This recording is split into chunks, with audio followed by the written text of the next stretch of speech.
charge, given the violence and unrest. We just showed you some of it. He said that she was, in effect, indirectly or partially responsible for that street violence. We're going to get to all that, and we have a great panel for it. I do want to show a little more here of a direct appeal that Donald Trump made to African Americans, if we have any of that sound.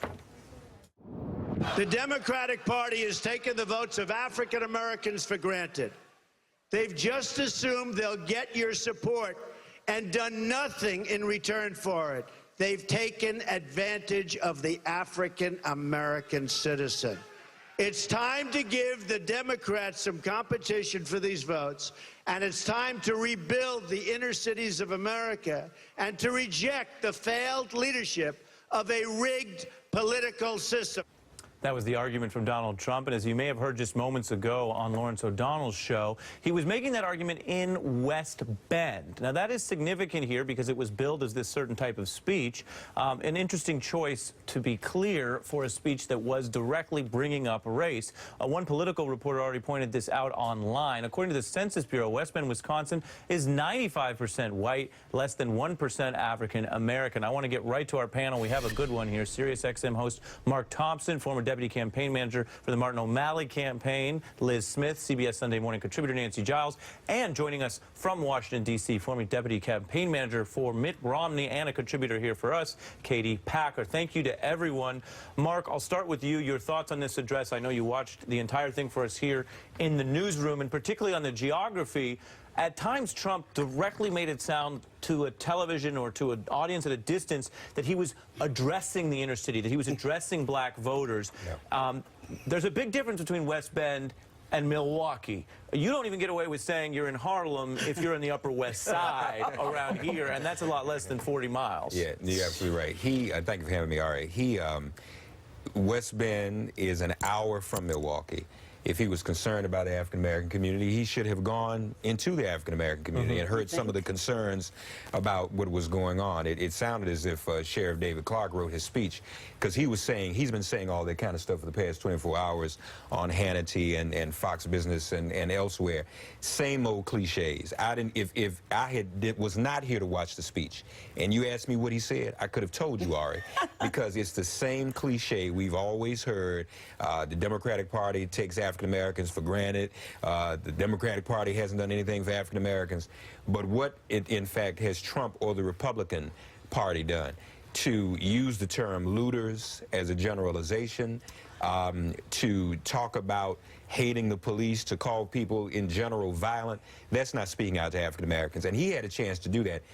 I was in Cincinnati. He was invited to come speak at the NAACP convention, also in close proximity to Cleveland, and he won't go. He's not interested. And just on a personal level, my feelings are hurt. You know, I mean, this is a guy whose wealth was built on his father's discriminatory rental practices. That's right. Has he ever even maybe made a building with housing for working people, you know, with affordable housing? Has he done anything on that level to help improve lives? Because that's part of what goes on in communities where there are these kind of incidents with police and there's poverty. It's not just police hating and drugs and all the ways he just lumped African Americans together and just painted this like chocolate city version of hell. I mean, it's right. like, you raise an important point, both of you, which is he speaking to African American voters in theory, because not obviously in practice based on the data in the region there? Or is he talking about African-American voters to appeal to different voters, which is a political question for you, Liz. I want to play him discussing that in the context of saying that Hillary Clinton picks the wrong sides in these battles. Take a listen. My opponent, Hillary, would rather protect the offender than the victim. Big problem in our society. Hillary Clinton-backed policies are responsible for the problems in the inner cities today, and a vote for her is a vote for another generation of poverty, high crime, and lost opportunities. I care too much about my country to let this happen. That kind of rhetoric, we know, is fairly effective in a small voter turnout Republican primary. Right. Because it is gospel that Hillary Clinton is to blame for a whole host of things.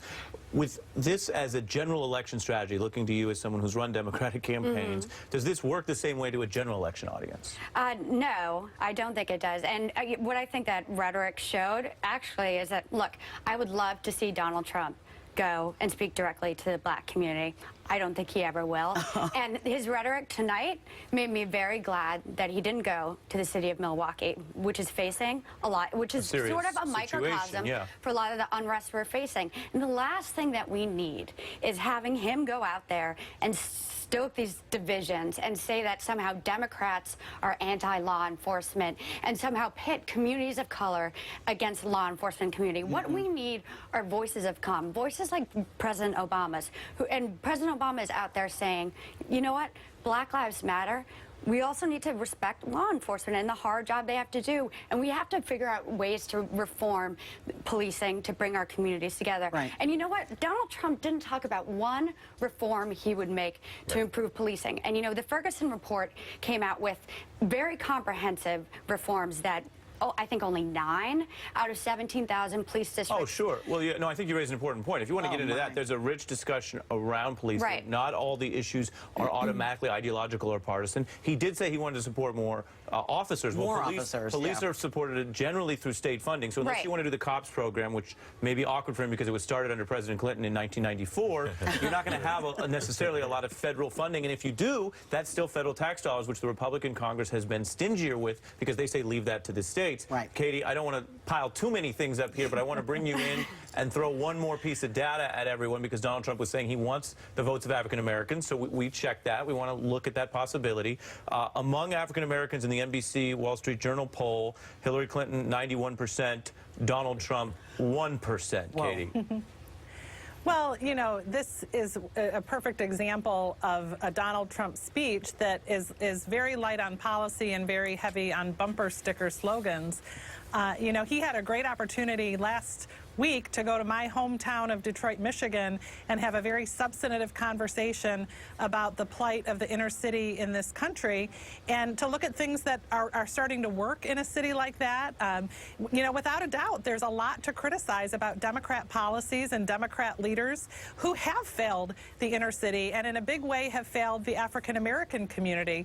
But Donald Trump speaking about it in bumper sticker slogans without actually offering substantive policy on what he's going to do to actually change, you know, life for the African American community or for the inner city residents of this country, it just isn't the answer. And I don't think that the African American voters that he seemed to be trying to target are buying it. Mark? I agree. I mean, I don't think that he's making any appeal. He definitely didn't make an appeal tonight, and it was a little bit schizophrenic and paradoxical to be in that environment, to talk about assaults on police, to talk about crime and blame it all on the Democratic Party and the African-American community and Hillary Clinton and everybody, and then to say, I want the African-American vote.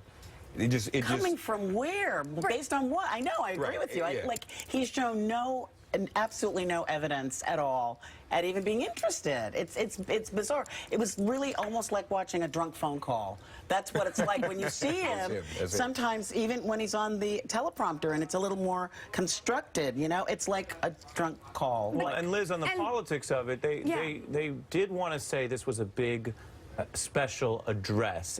Aides told our own Ali Vitale from the Trump campaign he's going on prompter, which is their way of saying he's got something to say. But this was really a stump speech, just sprinkled with a little extra Law and Order bromide. Totally agree. And it was like a really bad copy and paste job of all his previous prompter speeches. Which is better than plagiarizing other people's speeches. Right, that is good. You know, I want to be fair. I want to be fair. No, you're being fair. You're being fair. But going back to Katie's point, you know, and your point about policies is, let's look at Donald Trump's policies and let's look how they would help the African American community. You know what his economic policies are? Giving huge tax breaks to corporations and millionaires and billionaires via repealing the estate tax. You know what? You know what he feels about voter ID? He supports voter ID, voter suppression efforts that are aimed primarily at suppressing black, and those are. Look, those are, I'm no defender of Donald Trump, but to say that he supports suppressing the black vote, I think is a little bit of overreach and is sort of Dem talking points. You know, the Republican Party does support voter identification. That's not the same as Yes, it is. suppressing. That's synonymous with The suppression Supreme of the Court black vote. Yes. would disagree with you. The Supreme Yeah. Court has just thrown out a lot of the Republicans' voting ID ideas. That doesn't make it suppression. No, it does. They pretty much called it it's a that. modern day poll tax. Yes, That's exactly it what is. And it's meant to suppress the votes of black voters, of Latino voters, of Right. poor, student College voters, students? Women voters, women who change their names. The elderly. Yeah. Yeah. And so you can go down the list and you can call it voter ID, but let's be real, it is a voter suppression tactic. Let me give Katie a chance to respond, and let me also ask you, Katie, what else would you want to hear from the rest of the Republican Party? Because I'm old enough to remember a time 3 to 4 weeks ago, where Donald Trump would give a speech and there would be some attempt to respond or echo it. We see that a lot in politics. We see it a lot in what they call surrogates, which is people come out and echo it. And I don't know if it's just me. Lately, it seems like he did the foreign policy, national security speech yesterday that was supposed to be a big thing. He did this tonight. And we're not hearing from any Republicans other than his inner buddy circle of you know, Chris Christie and Rudy. Right. We're not hearing from anyone in Congress or anyone else any echo. Is that right? Well, you know, I think people are just tired. They're tired of having to go out and defend what sounds like nonsense half the time, and I don't blame them. I mean, you know, that's why I don't support Donald Trump, so I don't have to I'm go out tired. and defend that. I'm tired, Katie, but we got 45 minutes left in this live show. Okay, keep going. But, you know, if you want to look at somebody that's actually got substantive policy that they're proposing, real things that he's proposing that would be done for the inner cities of this country, Paul Ryan has a great agenda. I would be happy to see Donald Trump plagiarize some of the things that Paul Ryan has said that would really make a difference in our communities. But like I said, I don't think Donald Trump is very serious about proposing real substantive policy change. He just wants to sputter these bumper sticker slogans that don't have any substance behind them. And that itself may say something about the state of the race when your best hope is that Paul Ryan could potentially sock puppet Donald Trump at some later date. The whole panel stays, and we got more to talk about, so stay with me, everybody. Ahead, we do have a little bit more from the Law and Order speech today, with Trump saying he's not going to pivot, and it's putting a lot of Republicans in a tough spot. We've got new numbers showing problems in the Senate. Also, his running mate, we've got a video of Mike Pence doing the best he can do. Also, Roger Ailes advising Donald Trump on those big debates. New York Times says it's on. The Trump campaign has their response, and we will get into whether it's a good idea. Stay with us. It's no fun. It's no fun when it goes down like that. We are adding Republican strategist Susan Dale Percio to our panel. Mark, Liz, Nancy, and Katie are all here. We always say all the panels are great. It's not true. Sometimes we holler.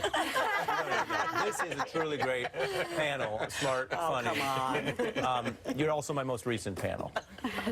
You look at that. You look at the tension, right? I mean, you could feel it in that we played that clip not for sort of what was said, but for what wasn't said, which is Pence is, I feel for him. He's in there. He's trying to bring it together, and he wants to respect the person who asked the question. He wants to respect the popular governor, Cesar Martinez, who we all know, for folks who remember, she didn't pick these fights with Trump. He really came in hard on her. This is a hard spot for Mike Pence, and he is looking out for a career that could last longer than Donald Trump's career as a Republican, potentially. That's exactly right, Ari. And that's what makes it so hard, and he's constantly twisting himself into a pretzel.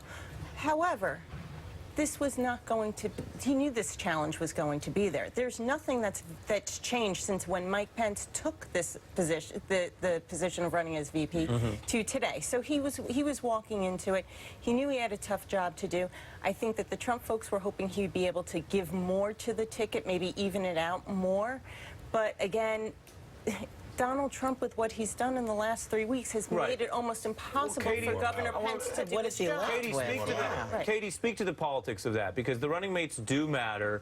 Susan is basically saying, look, if you get asked to go open for Kanye West and go on that tour, you know what's going to happen on that tour. And there's going to be excitement, but there's also going to be tough days. Is that right? And did Mike Pence make the right bet here? Well, they used to say that a VP candidate brings you two things, trouble and their home state. In this case, we're not even sure that he's going to deliver Indiana for Donald Trump. But the truth is, I mean, I think it's very clear that this was a pick that Donald Trump made to get him through the convention. He picked a very conservative candidate, somebody that those on the convention floor would embrace and celebrate, and it would comfort them to feel like he was going to, you know, sort of actually act like a Republican come fall. And Trump has largely sort of forgotten Mike Pence since the convention and has kind of moved on. Mike Pence made a bed that he has to lie in. I think he's doing the best job he can under the circumstances. But no, I don't think that this was a great choice for Mike Pence. It all sounds like it's so much under duress.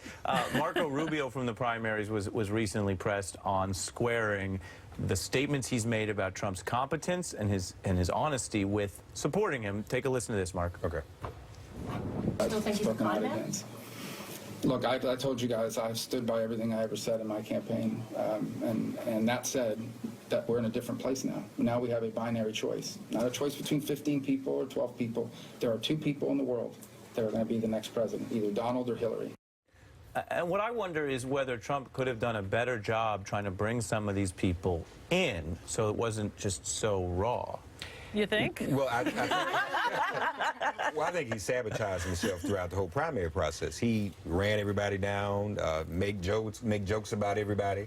And I agree with what you said about Pence, too, Susan. I think the choice was whether you hitch yourself to the circus, possibly have some longevity afterwards, or whether you lose in your re-election bid for governor. And I think that's why he made the choice. I think it was a very practical choice to make. And he'll get something out of it. He'll get some more publicity out of it. He'll get more name recognition. But Trump has forgotten about him. He's going to overshadow whoever he You really do has as running feel mate. that, looking at him. I mean, he seems to be kind of a man alone on an island, like a very bad stand-up, like not getting any kind of responses. Let's not forget, the Democratic nominee, Hillary Clinton, is not actually having such an easy ride of it either when it comes to her trustworthy numbers. The governor of New Hampshire, yesterday, I believe it was asked 3 times, and she's running against Kelly Ayotte for the U.S. Senate, asked 3 separate times, is Hillary Clinton trustworthy? She would not answer that question. She would not say she is. She ducked it 3 separate times. It's been running on this network all day. So Hillary Clinton also does have her problem when it comes to certain issues and people trying to get behind her who are in competitive races. Well, so. sure, but you don't feel like her vice presidential candidate is spinning off on his own and abandoned by her. That's what we were saying. And she's winning. And yes, handily. And let's be clear here. Neither candidate here is perfect. These are the 2 most unpopular candidates in American history. And I just really want to stand up for Kanye West first. You went a bridge too far comparing him to Donald Trump. Why? Okay? Why? I am pro Yeezy. Okay. I want to say that. But unpredictable. Look, he did take a bail. I'm not going to shed any tears for him because he did take a bailout. Self-confidence. No, I totally get. I think the comparison really is Donald Trump and Kim Kardashian. I feel like he's more. Trump is like the Kim Kardashian of politics. He's a brand without any kind of real. And I'd actually trust Kim Kardashian, I think, more with the presidency than Donald Trump. And then, yes, I will say. And the problem, to pick up on the fair point Susan making, is that maybe Hillary Clinton, to at least some Republicans, is more like the Bob Dylan. And it's like, whatever you've done and whatever respect we can have for the service you've provided, you're not where you used to be, and there's a feeling of what Trump is calling, sometimes very disrespectfully, a lack of what he called stamina, or she's tired and old. What do you think of those attacks? I think those attacks will backfire on him. And look, do you think they're sexist? Yes. Yes, and well, I do too. And I think that where they will backfire is with women. And if he goes down that route of attacking her stamina, attacking her personal life, the people he's hurting with the most right now are women. Right. And so those suburban women, Romney voters, who are slowly turning their backs on him. And I don't think that's going to work. So you think it's not only wrong, but dumb. I think it's the panel stayed, dumb. so we'll pick up. She's honest and trustworthy. The whole panel is back in the mix.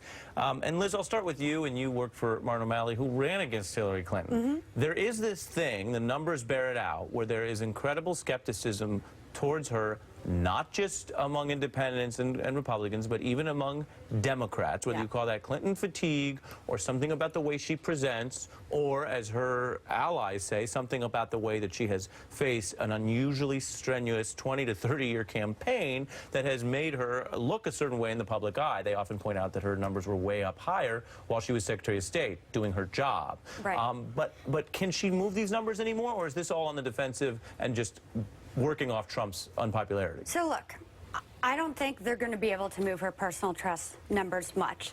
But I think what they're trying to bank on and what they're going to promote is that she is the person you can trust with the nuclear codes. She is the person that you can trust to fight for middle-class families. She is the person that you can trust to go out there and fight relentlessly every day and never give up. You sound a little talking pointy. Maybe I do. Actually, but this is the thing. Like if we were like at a dinner, like, Right. and you were talking like that, I'd be like, who is this person? It's only because you didn't do or I think. Right, That's but all. no, but Because this you're is so clear. No, but because I think that is the reality. That is the reality here. With a part of that, I understand what you're saying about what she wants to say about herself. I actually think this is a referendum election.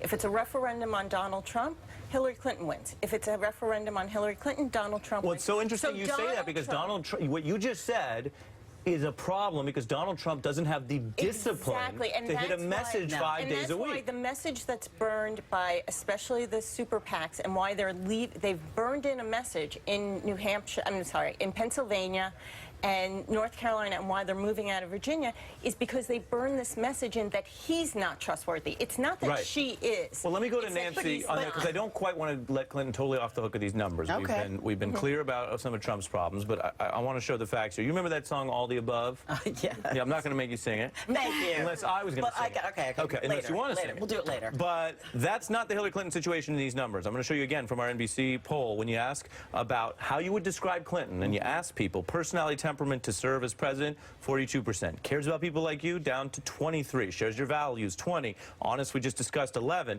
And then those are a bunch of positive things that we find in our polling over many decades correspond to people who they see as presidential.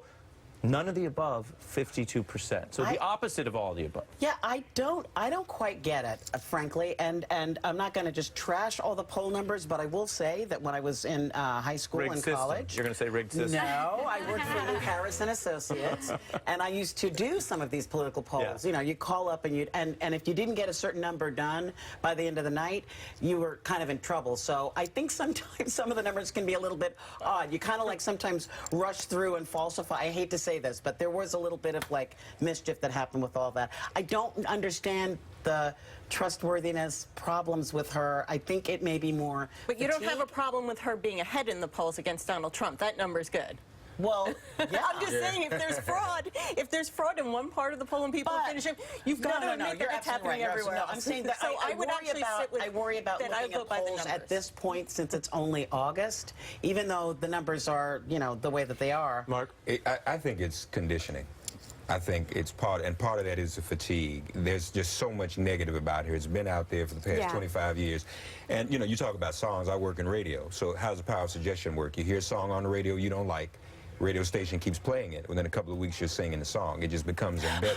And so that's like what. that. By Menon. Straight sheeple. Yeah. Yes. So You play it enough, you're like, I must like this because I keep hearing it. And that's her. And I will also say, and some people poo-poo this, but I think history is also going to judge this whole ordeal. I still say is somewhat sexist. I think there's scrutiny she receives that others don't. When women are too ambitious, what are they called? How are they referred to? How are they disdained?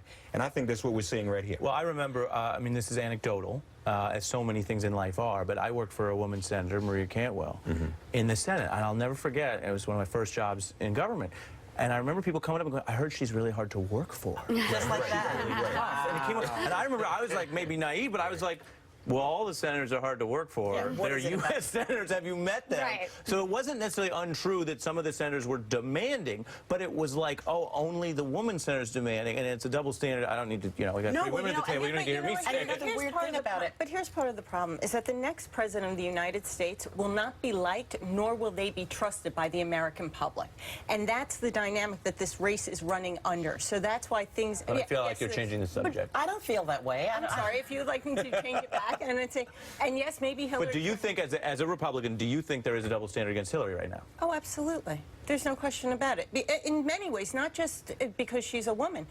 Hillary Clinton, if she would have said half of what Donald Trump said and called it policy, can you imagine? She would have been killed. She would have been roped So out I think of there. there's a double standard on a lot of different things. She's being treated different from Donald Trump. And Donald Trump is promoting, when he says she doesn't look like a president, That's just... he is saying she's a woman. Look at her. Right. And a woman shouldn't be president. We got to take a break, so real quick. Okay, all I was going to say is, look at him. And then what I was going to say was... We have time for you to say that. Yeah, well, what's interesting also about gender and what you were saying about, and both of you were saying about strong women, I remember women being anti-Hillary Clinton when she was running for Senate because she didn't leave Bill. I feel like she gets all this angst based on what he did. Okay, so we have to fit in a break. We'll come back to it. We'll come back to it. The panel stays still ahead. The reports I mentioned earlier of Trump bringing on Roger Ailes as a key debate advisor, which the campaign has started to deny. What role might he play? Stay with us.